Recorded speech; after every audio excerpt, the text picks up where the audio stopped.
Sipag, tiyaga at dedikasyon ang ilan lamang sa mga katangian ng ating PAW lawyers nationwide.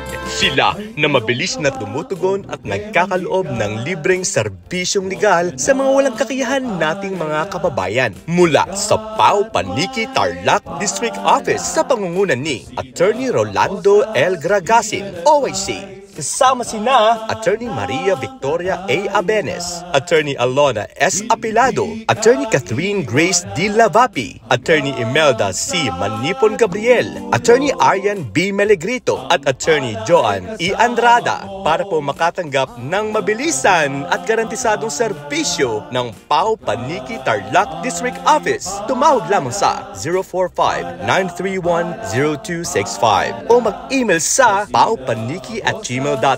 Maaari rin po kayong magsadya sa second floor, Justice Hall Building, Municipal Compound, Gomez Street, Poblacion Norte, Paniki, Tarlac.